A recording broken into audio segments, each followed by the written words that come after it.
Hello everyone, happy midnight po. Welcome back to my YouTube channel. So, I'll contented about this kahit na 12 a.m. na po ng madaling araw. Kasi hindi ko na rin po kinakaya lahat ng mga naging sitwasyon ko.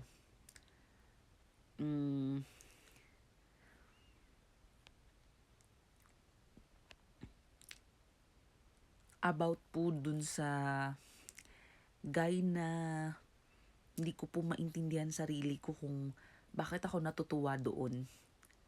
Then, bakit niya ako napapasaya? If I'm not mistaken po, alam ko po sa sarili ko na hindi ko po dapat ma-feel yun, na parang feeling ko, may feeling ako na hindi ko po pwedeng ma-feel dun sa guy na yun. I'm sorry to say this po na hindi ko po pwedeng nambanggitin yung mga details about him. About him.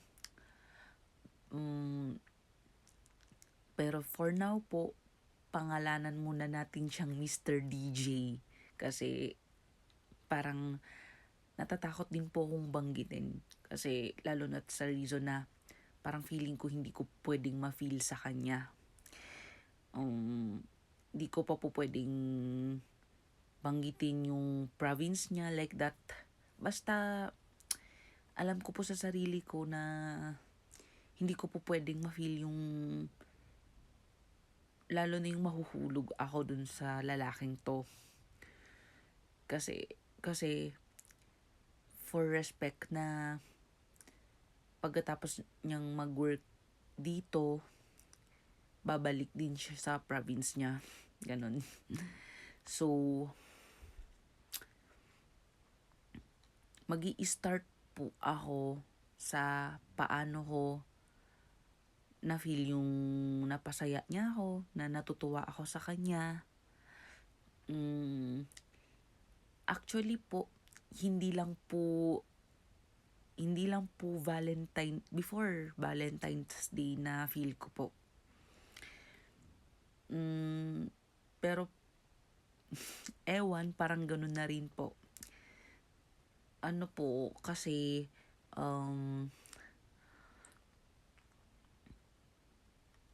nag-start po siguro yung biruan po namin na muntik ko po siyang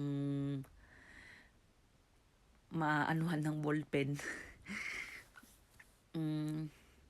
Tapos hinarot ko. Pero hindi ko po hinarot like touchy. Yun yung naging kwento about sa lalaking to. Pero nag-sign po siya ng ano sa akin. Yung heart sa harapan ko. Nang hindi ko po maintindihan. Pero hindi ko rin po babanggitin kung sino pong nagsabi nito sa akin na crush niya ako.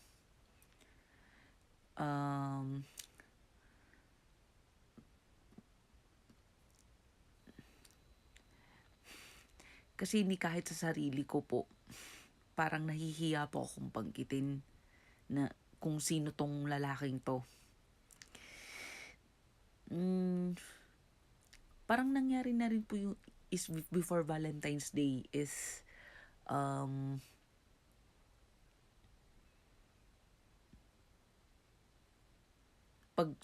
hanggang pagtulog ko na naiisip ko po siya, na parang umihingi ako ng sign kay Lord na paano ko iisipin na wala lang yun.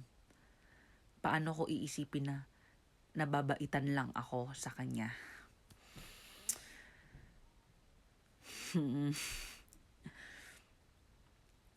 Parang nakampante po ako noon time na kinabukasan, wala lang tong feelings ko sa kanya. Ang nangyari po is, yung muntik na po kung hindi makatulog ng gabi that before, disperas ng Valentine's. Kasi parang talagang iisip ko na napapasaya niya ako, natutuwa ako sa kanya. Ganun po talaga.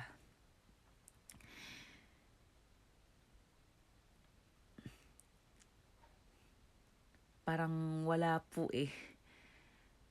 Parang wala eh. Naiisip ko talaga.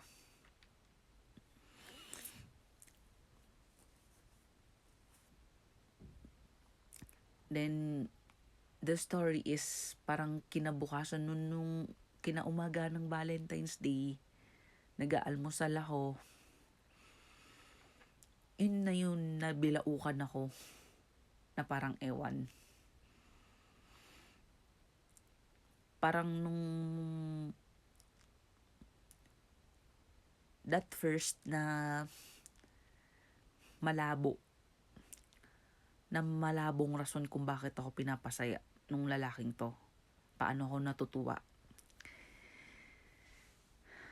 Then, hanggang dumating po itong day, yun po na nalaman ko po na may crush ako. Parang hindi pa po totally malinaw sa akin yung nararamdaman ko. Pero parang nasa 15% crush ko po tong lalaking to.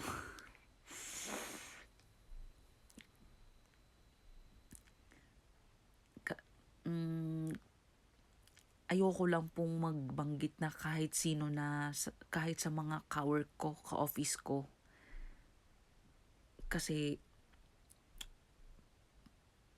hindi na rin po importante kung kilala nila or hindi itong tinutukoy ko.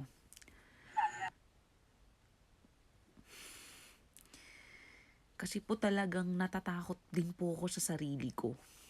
Mahulog doon sa lalaking yun.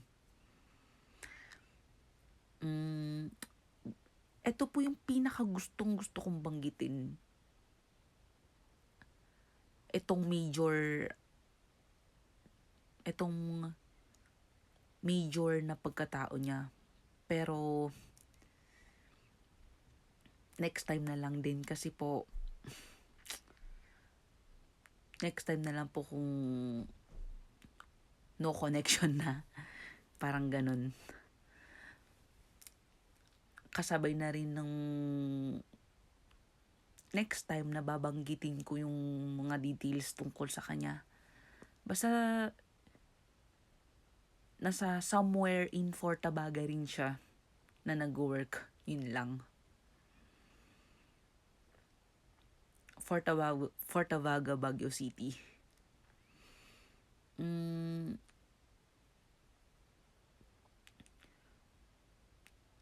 Nasabi ko, crush ko nang wala lang.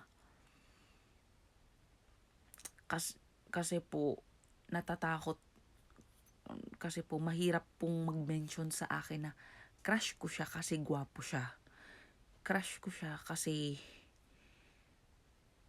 mabait siya.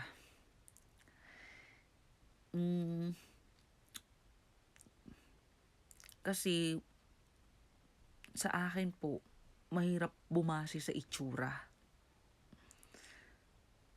Mahirap po talaga bumase sa itsura. Kasi po, especially po yung maaalala ko lang yung naging ex ko na si Justin Covey.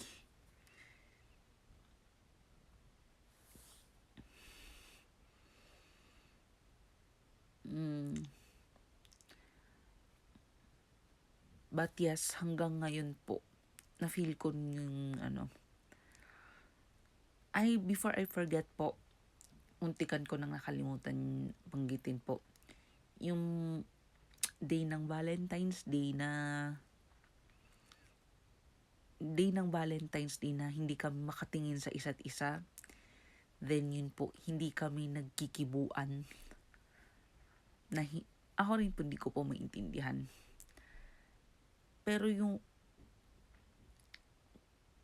Pero totoong kutob ko po na na yung totoong kutob ko is nahihiya siya sa akin, natatakot siya sa akin, na parang nagkakahiyaan kami na ewan.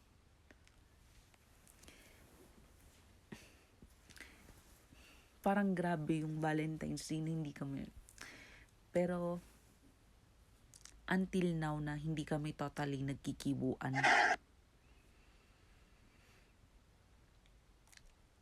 Before Valentine's Day po kasi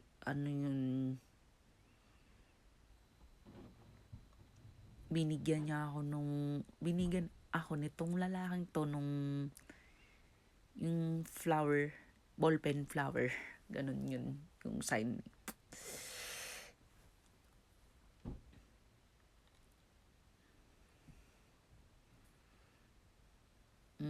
Parang una po, minsan po pinipilit kong isipin na walang mali siya.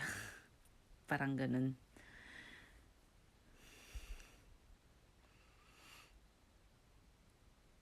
Yun.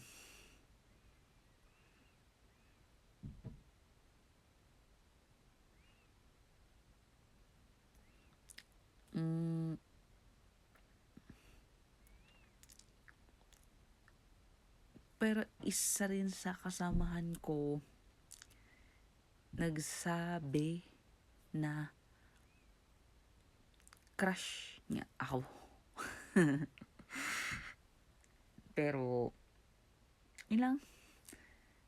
So, that's all po. Good night everyone.